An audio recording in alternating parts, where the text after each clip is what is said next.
Você sabe quantos partidos devem disputar as eleições no ano que vem? 32. Quem sabe, 33. Se a Rede Sustentabilidade da ex-ministra Marina Silva conseguir registro na Justiça Eleitoral. Tem partido nanico, partido ônibus, partido de aluguel. As mais recentes novidades são o Solidariedade, do sindicalista Paulo Pereira da Silva, e o PROS, Partido Republicano da Ordem Social. O problema é que esse emaranhado de siglas está longe de fazer a cabeça dos eleitores. Pesquisas indicam que apenas 1 em cada 10 brasileiros confia nas agremiações políticas. E olha que elas custam caro para o contribuinte. Só no ano passado, receberam quase 300 milhões de reais do fundo partidário, isso é, dos cofres públicos. A formação de partidos é um direito constitucional. Mas não há excesso de legendas?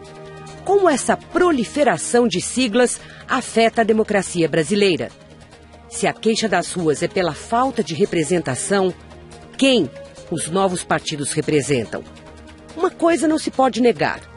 São todos muito ecléticos, como indicou o presidente do PROS ao explicar a posição política de seus correligionários. Abre aspas. Tem de tudo aqui dentro. Fecha aspas. Para falar dos partidos políticos, os novos, os velhos, porque são tantos, como são regulados e o que eles revelam sobre a qualidade da democracia brasileira, recebemos José Álvaro Moisés, professor de Ciência Política da USP, coordenador do Núcleo de Pesquisas de Políticas Públicas, e Alberto Lopes Mendes Rolo, advogado, presidente do Instituto de Direito Político e Eleitoral e Administrativo. Sejam muito bem-vindos. Primeiro, eu gostaria que vocês explicassem por que o PROS e o Solidariedade conseguiram o registro e a Marina Silva, que tem, afinal de contas, uma boa penetração no seu eleitorado, as pessoas identificam o partido e pessoa, está tanta dificuldade.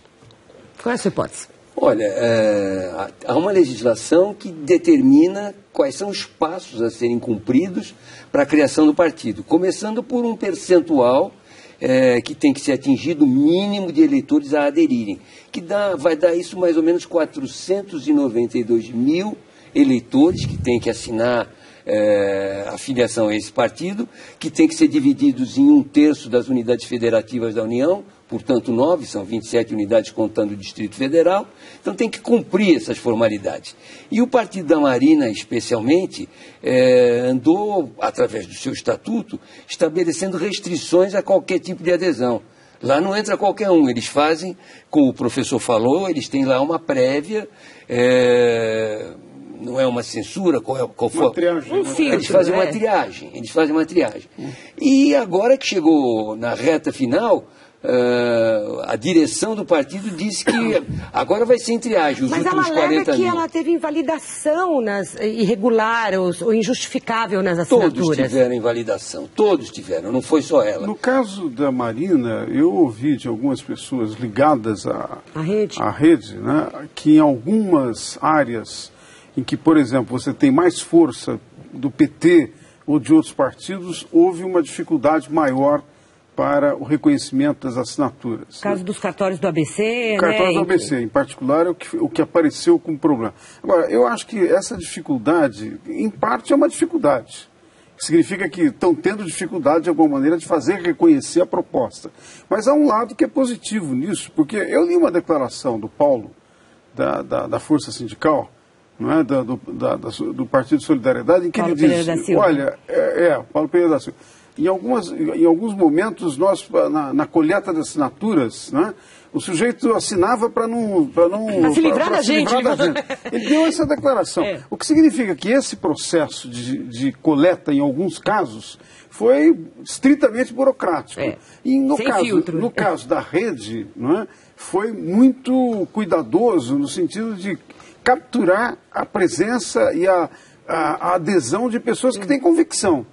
Eu acho que isso introduz um problema na discussão da natureza desses novos partidos e do que está acontecendo com o sistema partidário. Né? Eu já quero saber já disso, mas eu só queria te perguntar se você acredita que eles conseguem, ou seja, se estão faltando 45 mil assinaturas, os cartórios estão preparados para autenticar todas essas assinaturas? Porque é muito difuso isso, são 400 e tantas zonas eleitorais, mas eu te dou uma informação absolutamente de cocheira e hoje. Tive no Tribunal Regional Eleitoral e tomei conhecimento que na cidade de Imbu o juiz eleitoral vai abrir um procedimento criminal, não importa saber contra quem, porque as assinaturas eram colhidas da seguinte maneira, 2 folhas, uma em cima da outra. A primeira folha era o eleitor pedindo alguma coisa, um benefício qualquer, e embaixo da segunda folha o sujeito que colhia as assinaturas puxava a segunda folha e dizia, assina aqui também para confirmar. E a de baixo era a ficha. A segunda folha era a adesão ao partido. Isso é de hoje, pode ir atrás, na cidade do Imbu, e essa informação vem, como eu digo, interna do Tribunal Regional Eleitoral, que já determinou a apuração disso daí. Então, quer dizer, tem gente que usa esse tipo de sistema absolutamente criminoso. E tem gente que não. E tem uns que usam filtros, o filtro é tão excessivo que não consegue cumprir a norma, outros filtros ao contrário, até enganando, esse amanhã vai saber que está filiado a um partido e não tinha nem ideia. Mas afinal de contas, para que servem esses partidos novos? Para que servem tantos partidos novos, tantas legendas que não sabemos nem de que se tratam e por que elas estão ali pedindo voto? Eu acho que essa é a grande e a pergunta importante, porque evidentemente partido, pela própria natureza, pela etimologia da palavra, é uma parte da sociedade que se supõe que se agrega para se organizar e para levar para o sistema político os seus interesses. Mas supõe que o partido vai falar para o conjunto do país, ele não vai falar só para um segmento limitado. Eu não vejo no lançamento desses partidos, nem desses agora, com exceção do partido da Marina Silva, mas esses 2 que acabaram de se registrar, nem do partido que se registrou ano passado, o PSD, eu não vejo nenhuma proposta que significa introduzir uma discussão nova no país. Tudo genérico, né? Do ponto de vista da economia do país, do ponto de vista das políticas sociais, do ponto de vista do futuro que se espera, quer dizer, o que está se propondo em termos de o papel que o Brasil vai jogar internamente, externamente, nada, não tem uma palavra. A bem da verdade, Paulinho da Força até diz, as questões do trabalho sumiram da agenda e nós queríamos voltar com certas questões ligadas ao trabalho. Mas quais questões? Agora não diz quais, por exemplo, será que mas como líder sindical, digamos, ele talvez pudesse... Os partidos têm estatutos iguais, todo mundo defende o trabalhador, todo mundo é contra o aumento de impostos, todo mundo educação, é a favor disso, aquelas teses e tal. Agora, por que tantos partidos? Quando só 7 ou 8 representam o espectro ideológico do Brasil? Porque os demais, não estou dizendo quem, não estou nominando aqui, sob pena de agir inadequadamente, porque os demais existem para se utilizar do dinheiro do fundo partidário. 300 milhões de reais distribuídos entre esses partidos. Quanto um partido desse novo receberia o ano que vem, por exemplo? Um Solidariedade ou um PROS? Em função do número desse bolo de 300 milhões. Em função do número de deputados. O PSD, por exemplo, com seus 40, 50 partidos, um sexto parlamentares, 10% do total... 30 milhões. Vai receber 30 milhões, não é o caso do PSD, com certeza, o esquema é outro. Mas esses partidos menores, que recebem 3, 4, 5 milhões, os presidentes utilizam esse dinheiro para proveito próprio, para benesses próprias, etc. Mais adiante, na época da eleição, eles vendem a legenda para coligações, então é mercantilismo. São partidos e ainda conseguem eleger parlamentares porque fazem as coligações também para proporcionar o que muitos dizem que é uma aberração brasileira. Né? Elege porque o sistema de alguma maneira induz a isso. Agora, veja, tanto que aparece nas pesquisas desconfiança em relação aos partidos, como o que apareceu com muita força nas manifestações de junho, é uma descrença em se os partidos efetivamente representam a população. E eu acho que o que mais surpreende nesse lançamento de novos partidos é que você não vê que a emergência vai significar definir o mapa político ou o mapa ideológico numa direção nova. É mais ou menos reiterar as mesmas coisas, as mesmas teses, as mesmas propostas que nós já conhecemos. Eu acho que isso remete para uma questão muito importante que diz respeito a como o sistema político está representando a sociedade. Isso apareceu nas manifestações, mas eu acho que não está tendo resposta. Não houve nenhuma, não é, José Álvaro? Resposta. Quer dizer, imaginou-se uma pequena reforma política, a presidente Dilma propôs uma constituinte, depois propôs um plebiscito, o Congresso ensaiou fazer uma reforma, montou um grupo. Não aconteceu nada. Já existem esses grupos, Mônica, já faz tempo. Tem comissões de reforma política no Senado, tem comissões de reforma política na Câmara, cada uma com seus projetos, cada uma com as suas ideias. Eu diria, inclusive, que tem uma comissão presidida pelo Vacarezza na Câmara, que tem algumas colocações positivas no sentido de aperfeiçoar o procedimento político, mas não há tempo, isso tem que ser feito com um ano de antecedência. Quem é que consegue fazer alguma coisa até dia 5 de outubro? E quem é que tem interesse realmente em desenvolver ideias como voto distrital, como financiamento público ou não de campanha? Ninguém tem esse tipo de interesse. O interesse é fisiológico, é se perpetuar no poder.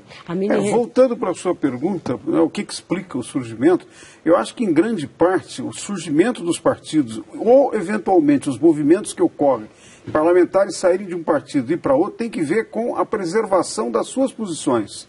Resolver de alguma maneira a adequação e a colocação desses grupos no sistema político, independente da sua relação com a sociedade. Ou seja, lá no estado dele houve uma modificação, uma coligação, aquele que não vai se encaixar, é melhor ele mudar para... Isso, num certo sentido, é a fraude do objetivo dos partidos. Né? Enquanto representação, enquanto debate político, enquanto competição, que significa apresentar alternativas para o eleitor, eu não vejo que esse acréscimo está significando tornar mais amplas as alternativas e oferecer mais possibilidade de escolha para o eleitor. Portanto, ao invés de ampliar, diminui o espectro, né? E aumenta a desconfiança com que as pessoas veem algumas das instituições, em particular os partidos políticos. Nas nossas pesquisas que nós fizemos na Universidade de São Paulo, você tem índices da ordem de 82% de desconfiança em relação aos partidos. Os outros 18% distribuem entre várias coisas. Não é que você tem 82 que desconfia e 18, nem 18 confiam. Né? A verdade é que eles não estão pagando nada por isso, né? Eles não pagam nenhum preço por essa desconfiança, eles continuam se perpetuando. Agora, a gente viu, em 1995, uma lei de partido ser aprovada em que se criavam cláusulas de barreira, em que se criavam diversas exigências. Era onde eu ia chegar. Com 10 anos de prazo. Qual é a solução? Solução é a cláusula de barreira ou de desempenho, que do jeito que foi colocada a partir de 95, sendo cumprida em eleições consecutivas, tinha chegado num determinado momento, 10 anos depois, como você colocou... tinha 10 anos de prazo para entrar plenamente em vigor. Só 7 ou 8 partidos. Aí o Supremo foi e disse que ela era inconstitucional. Porque quis dar suporte a partidos que merecem, eu não discuto isso, históricos, como é o caso do PCdoB. Então o PCdoB é um partido histórico que vem de muitos anos, que ficou na clandestinidade. Por causa disso atrapalha todo o sistema eleitoral. Atrapalhou alguma coisa que foi constitucional durante 10 anos. Quer dizer, virou inconstitucional de repente, para o próprio entendimento do Supremo. Então a ideia é essa, cláusula de barreira ou de desempenho, que vai fazer com que o número de partidos venha para um número adequado, com posições ideológicas definidas que vão cumprir o espectro. Mas essa decisão do Supremo de considerar que cláusula de barreira, na verdade, era inconstitucional, porque a Constituição nos garante que a liberdade de fazer partidos, qualquer pessoa pode fazer partidos, desde que se sigam essas regras e sejam lá confirmados pelo tribunal. Não é uma incoerência? O Supremo alegou ali uma tecnicalidade na formulação da cláusula de barreira. Não foi tanto no sentido de que não pode ter a cláusula, né? E eu acho que isso leva... Primeiro, se efetivamente era isso mesmo. Segundo, o Congresso Nacional, os parlamentares podiam ter corrigido rapidamente e reapresentado. Então, em parte a questão é que não foi do interesse da atual configuração de partidos, das coalizões majoritárias, de voltar à cláusula de barreira, nesse sentido que o doutor Roberto está dizendo, ou seja, de você efetivamente ter um critério de desempenho de representação para que os partidos possam ter acesso ao fundo partidário, ao chamado horário eleitoral gratuito, que não é nada gratuito, custou aproximadamente 800 milhões em 2010. Fiscal, né? Portanto, todos nós é que estamos pagando o custo do chamado horário eleitoral gratuito, né? Não houve interesse em reiterar. Agora, eu acho que isso remete para uma questão, Mônica, importante da natureza do sistema político, né? Nós temos um sistema no Brasil que mistura eleição majoritária com eleição proporcional. E as eleições proporcionais, que supostamente são para abrir, dar mais liberdade, na lista aberta que é adotada, em que não tem critério, o partido não apresenta um critério para que os seus candidatos sejam eleitos, você leva a uma desconexão, a uma desvinculação entre o ato de votar e a escolha do seu representante e do eleitor acompanhar o seu representante. Isso leva a um baixo nível de acompanhamento e permite que os partidos façam o que quiserem. Ao se dissociar da sociedade, não é, ao perder os vínculos e a conexão, eles tendem a ter uma lógica estritamente burocrática, mas estritamente de se permanecer no poder, de se preservar. Não é? E é por isso que nós estamos vivendo uma crise extremamente grave no que diz respeito à representação. E enquanto isso... A pergunta é, o eleitor vota em quem? No partido, seria lista fechada, ou no candidato? O brasileiro, já centenariamente, vota em pessoas. Ele não vota no partido. E é isso que tem que ser entendido. Como é que você transforma isso? Mediante um dispositivo legal em que a partir de agora você vai passar a votar em lista fechada, ordenada ou pré-ordenada pelo partido, porque também isso é um atentado contra a democracia. Se o partido estabelece quem vai na cabeça da lista, ele vai colocar lá o pessoal achegado, o pessoal mais próximo dos donos das cúpulas partidárias. Então... não se sabe como é que se pode fazer essa transformação.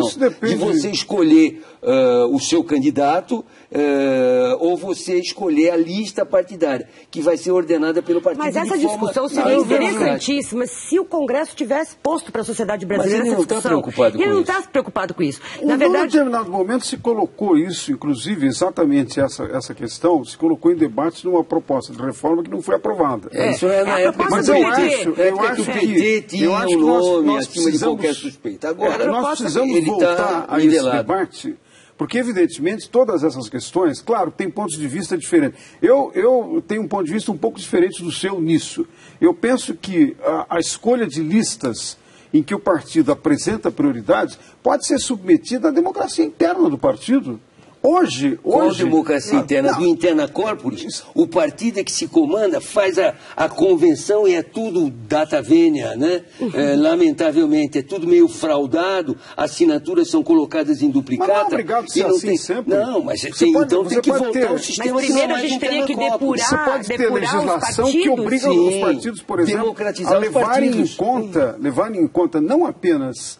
os seus filiados, mas levar em conta os eleitores, como acontece em algumas democracias em que você tem primárias, você tem prévias, você tem consulta. Existem experiências que vão nessa direção, no sentido de ter maior participação dos eleitores, maior participação das pessoas comuns nas decisões do partido e, com isso, criar um vínculo entre o que alguns autores chamam a dimensão da vida, né? O mundo da vida, e o mundo da política. O mundo da vida e o mundo da política não podem continuar separados como estão no Brasil. De toda forma, essa é a reforma política que tanto a sociedade brasileira espera, que seja posta em discussão, seja posta em votação e que avance alguma coisa, porque, de fato, o fosso entre representação e sociedade está cada vez mais agudo. De toda forma, digamos, a campanha eleitoral já está correndo. Tivemos hoje uma pesquisa do Ibope já reposicionando candidatos na sua escala, e eu quero saber, seja quem for o que vier a vencer no final de 2014, daqui um ano, consegue governar com 32 partidos? Consegue mudar alguma coisa na sua maneira de governar? Mas daqui a pouquinho, pode intervalo. Hoje o Ibope divulgou uma nova pesquisa sobre a preferência do eleitorado aqui há um ano, um pouquinho menos de um ano, mais, né? Uns dias a mais de ano de eleição. temos a presidente Dilma recuperando 5 pontos, já com 38% do eleitorado da preferência, o Aécio Neves com 11 pontos, Eduardo Campos com 4, a Marina com 16 e o Zé Serra com 12% do eleitorado. Isso vai se movimentar muito? O que você acha? Eu acho que vai. Eu acho que os resultados dessa pesquisa estão apontando a possibilidade de nós termos 3 ou 4 candidatos. Se tivermos 4 candidatos em 2014, certamente as eleições vão para o segundo turno. Se tiver segundo turno, é a grande chance da oposição fazer o que não fez nos últimos 4 anos. Não é? Ter uma identidade, aparecer claramente, ter propostas, alguma coisa sobre a política econômica, alguma coisa sobre as políticas sociais. Mas a presidente Dilma conseguiu se recuperar bem, rápido até, não? Mas é uma E Marina não conseguiu capitalizar nada de junho, né? A popularidade que a presidente Dilma tinha meses atrás, poucos meses atrás, abril, maio, não é? A recuperação ainda é pequena. O que significa que tem um espaço bastante grande para a oposição crescer. A Marina, eu acho que ela teve um crescimento nas pesquisas anteriores, né? E agora tem uma oscilação, em grande parte, porque ficou essa dúvida, será que a rede vai conseguir se efetivar no Tribunal Superior Eleitoral? Todas essas questões. Mas eu acredito que tendo 4 candidatos, né, nós vamos ter um cenário eleitoral extremamente competitivo e com chance de ir ao segundo turno. Presidente Dilma, Marina, Aécio ou... Aécio provavelmente Eduardo Campos. Que já está meio... Qualquer um desses presidentes vai ter de se haver com os 31 partidos, além do dele, ou 32 se for a Marina. Possível 30, não, são 32, possivelmente com o da Marina 33. Ou seja, o partido dele, mais os outros todos é governável. Ah, não há condição. Aí acontecem esses problemas de mensalão, de trazer outras bancadas para fazerem parte do grande leque, para poder trazer essas bancadas, são dados cargos, ministérios, e a experiência recente mostra que até dinheiro é dado para que o pessoal se abrigue dentro do guarda-chuva do governo. Eu acho muito difícil. Eu insisto, uma PEC, um projeto de emenda constitucional para criar essas cláusulas de barreira, essa cláusula de barreira ou de desempenho para diminuir o número de partidos, para que possa haver um perfil ideológico de acordo que permita a governabilidade. E que melhore essas estatísticas do seu livro, né? Você está acabando de lançar um livro justamente sobre a confiança. O livro que nós lançamos, acabamos de lançar agora 2 semanas atrás, as pesquisas mostram que você tem um descontentamento extremamente duro, agudo em relação aos partidos. Não é apenas que tem desconfiança, mas quando as pessoas avaliam o que os partidos fazem, há uma percepção de que os partidos estão muito mais voltados para resolver os problemas dos seus dirigentes, das suas facções, do que estabelecer contato. Mas há uma escala, né? Alguns em que se confiam mais que os outros. Sim, sem dúvida, isso sempre tem, mas de uma maneira geral você tem uma crítica muito severa. Eu acho que esse é o ponto que preocupa, porque nós ainda não descobrimos, nas diferentes experiências democráticas, algum mecanismo que você possa fazer funcionar a democracia sem partido político. Eu acho que isso, inclusive, deixa um desafio para os meninos que saíram nas ruas, né? Queriam liderança horizontal, não vertical, mas tem que ter porta-vozes e, portanto, tem que ter liderança. Ou desvanece, né? Tem que aparecer candidatos, ou eventualmente uma proposta, eles têm que formular para poder dizer a que vieram, né? Os Estados Unidos têm candidatos independentes. Será que seria o caso de se adotar a candidatura sem partido? Talvez fosse melhor uma candidatura independente do que ter tantos partidos que não dizem nada. Não dizem nada. Aliás, dizem sim. Dizem o que não deviam dizer. Dizem com o nosso dinheiro. Muito obrigada, Roberto Rolo. Muito obrigada, Zé Álvaro Moisés, pela participação no Entre Aspas. E muito obrigada a você que nos acompanhou também. A gente volta na terça-feira. Até lá.